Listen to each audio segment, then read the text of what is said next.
사무엘상 24장 8절에서 15절까지의 말씀 우리 같이 나누도록 하겠습니다. 8절에서 15절 한 절씩 읽습니다. 다윗도 일어나 굴 속에서 밖으로 나가서 사울의 뒤에다 대고 외쳤다. 임금님, 임금님. 사울이 뒤를 돌아다보자 다윗이 땅에 엎드려 절을 하였다.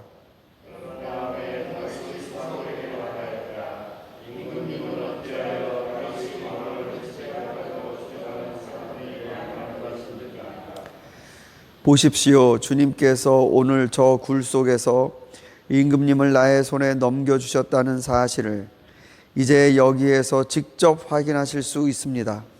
임금님을 살려보내지 말라고 말하는 사람도 있었지만 나는 임금님을 아꼈습니다. 절대로 손을 들어 우리의 임금님을 치지 않겠다고 다짐하였습니다. 임금님은 바로 주님께서 기름 부어 세우신 분이기 때문입니다.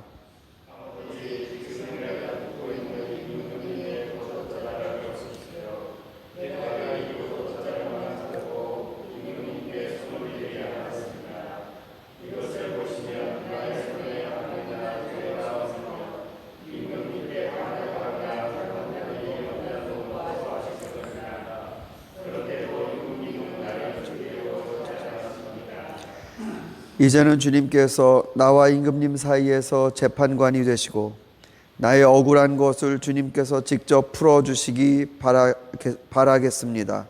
나의 손으로는 직접 임금님께 해를 끼치지 않겠습니다.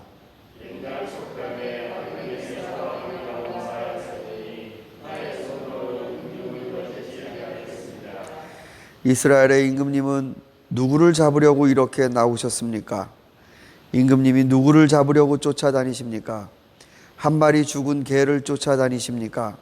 한 마리 벼룩을 쫓아다니십니까? 그러므로 주님께서 재판관이 되셔서 나와 임금님 사이를 판결하여 주시기를 빌겠습니다. 주님께서 굽어보시고 나의 억울함을 판결하여 주시며 나를 임금님의 손에서 건져 주시기를. 아멘. 네, 다윗과 사울이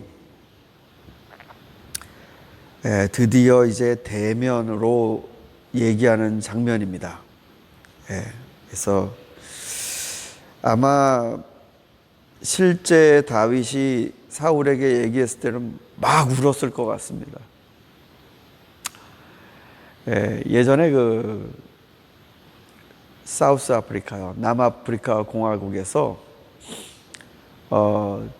진실과 화해 프로세스라는 엄청난 국가적인 프로젝트가 진행된 적이 있습니다. 이게 뭘 말하는 것이냐면 이 오랫동안 백인과 흑인 사이의 갈등이 굉장히 컸습니다. 그래서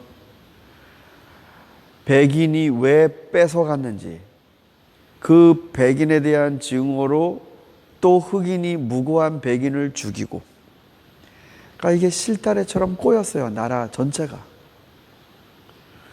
그래서 진실, 정말 벌어진 일이 무엇인지 진실을 제대로 보자, 그리고 화해하자, 이걸 국가적인 차원으로 진행을 했던 겁니다. 그러니까 실질적으로 흑인이 나와서 막 눈물을 흘리면서 얘기해요. 왜 그랬었냐? 왜 당신은 그랬어야만 했냐? 무슨 유익을 위해 그렇게 우리에게 미움을 해쳤느냐? 우리가 당신을 해롭게 한 게 뭐가 있느냐? 막 그렇게 얘기합니다. 또 백인도 나와서 자기를 가해한 사람에게 또 그렇게 얘기합니다. 내가 당신이 억울하게 한 일을 내가 당신에게 했느냐? 그러니까 이런 눈물을 한번 팍 쏟아내고 나서 그 다음에는 서로 이렇게 앉더라고요. 껴안아주고. 되게 감동적인 장면이었습니다. 물론 거기에서 해결되지 않는 것도 많이 있습니다. 지금 다윗과 사울의 이 만남은 정말로 이 꼬여 있는 것들이 무엇인지, 지금 마치 제가 이 본문을 읽으면서 든 생각은 이 진실과 화해 프로세스 같은 그런 느낌이 듭니다. 네, 또 여러분 기도해 주셔서 셔벅을 잘 다녀왔습니다만, 이 셔벅은 정말로 이 원주민들의 마음이 많이 이렇게 꼬여 있습니다. 그들 잘못이 아니고 이 백인들의 그런 태도와 여러 가지 일련의 이렇게 정책들, 이런 것들을 통해서 이분들의 마음이 이렇게 꼬여져 있습니다. 그리고 또 제가 이제 맥스 목사님 만나서 같이 이야기를 했습니다만, 사람들이 목숨을 끊는 게 지금 너무 쉬워졌습니다. 셔벅에서. 지금 갔을 때도 그 맥스 목사님이 자기가 어디로 이렇게 도망가서 쉬다 오고 싶다고 예, 이 브리스번이나 어느 지역에서 잠시 가갖고 자기가 정말 이게 쉬고 싶다고. 장례식이 굉장히 많아요. 사람들이 목숨을 굉장히 쉽게 끊습니다. 그 안에는 가족들 안에 또 꼬여 있는 거, 폭력, 지금 가장 크게 셔벅을 위협하고 있는 건 지금 마약이랍니다. 거기에선 아이스라고 부르던데, 그 마약 이걸 하는 과정, 이것들이 엉켜 있습니다. 이 진실이 끈에 나와서 서로가 풀고 얼싸안는 그런 장면이 있으면 얼마나 좋을까. 사실 우리 케빈 러드 정부 때인가요? 몇 해 전에 소리데이라는 걸 했었죠.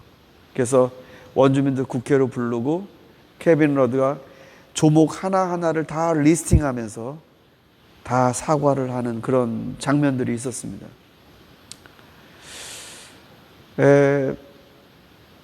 아마 정말로 이게 쉽지 않을 것 같습니다. 특히 분노가 되물림이 되고 이 아이들이, 어린아이들이 앞으로 어떻게 성장할지, 여러분 그것도 우리 셔벅을 위해서 많이 또 기도해 주시기를 바랍니다. 다윗이 지금 사울에게 왜 나를 죽이려고 합니까? 도대체 내가 당신에게 한 팩트, 정말 뭘 잘못했습니까? 이 얘기를 하는 겁니다. 여러분, 사울이 하나님의 영이 그를 떠나고 그가 이 중심에 자기를 기준으로 놓고 생각하기 시작했을 때, 사울은 벌어지고 있지도 않는데 실제로 자기를 위협하고 있다고 스스로 생각을 합니다. 다윗뿐만 아니라 요나단도 내 아들이지만 내 아들도 나를 죽이려고 한다, 이렇게 생각을 해요. 거의 어떻게 보면 정신적인 문제가 발생한 것도 같습니다. 근데 다윗이 자기의 속내를 얘기합니다.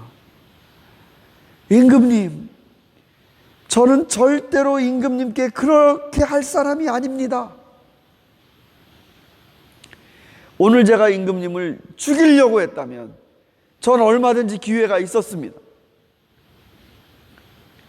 실제로 옆에서 그렇게 말하는 사람도 있었습니다.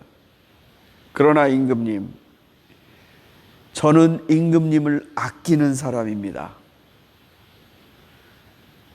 이 성경 단어를 보면 내 눈이 당신을 아낀다, 세이브한다는 뜻이거든요.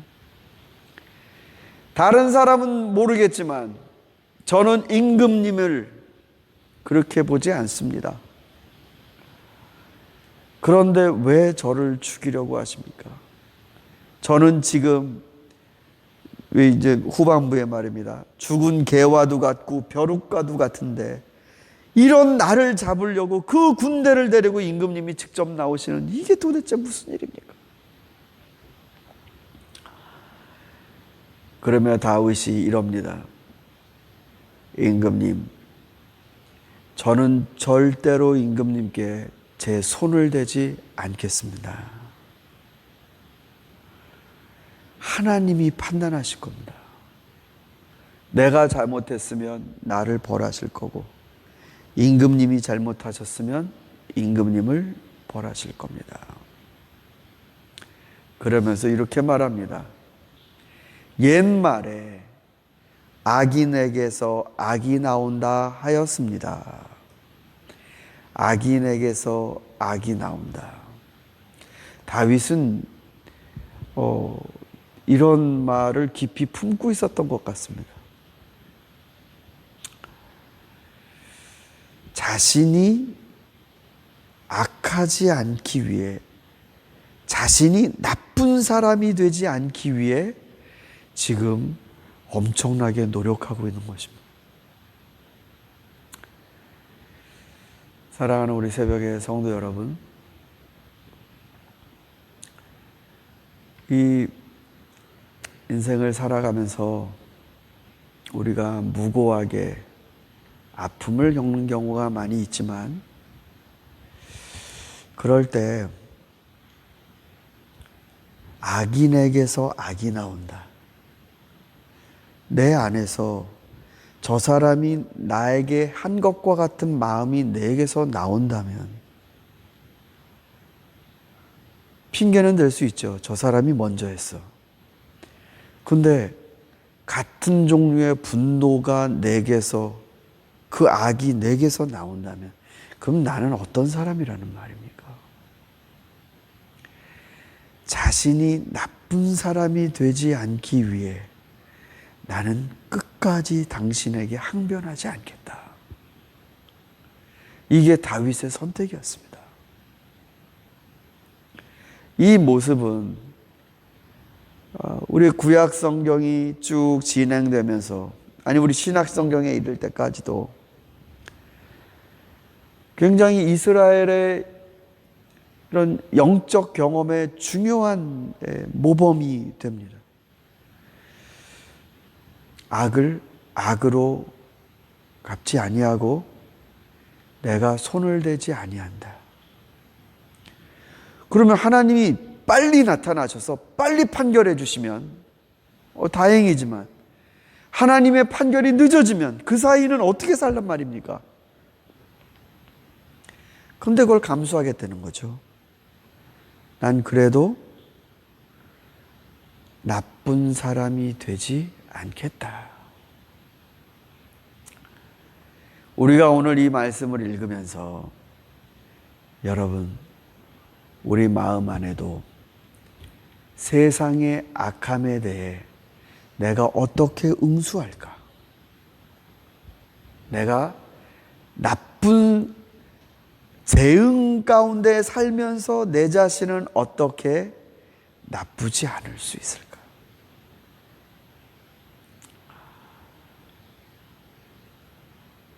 그렇게 어렵고 힘든 식민지 역사를 겪으면서 이 셔벅의 원주민들이 어떻게 나쁘지 않게 선택할 수 있을까? 어떻게 분노와 절망과 죽음의 선택 대신에 다른 걸 선택할 수 있을까? 오늘 우리들은 굉장한 도전을 이 본문에서 받습니다.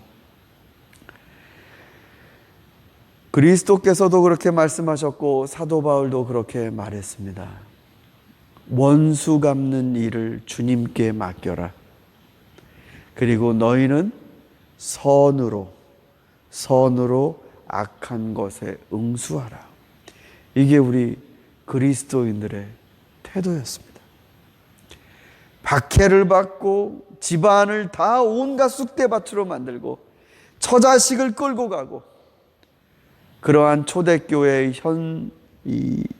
현장 가운데서도 그리스도인은 비밀 결사대를 만들어서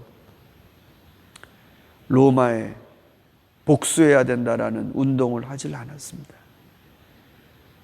지하들을 만들고 텔레반을 만들고 무장 세력을 만들지 않았습니다.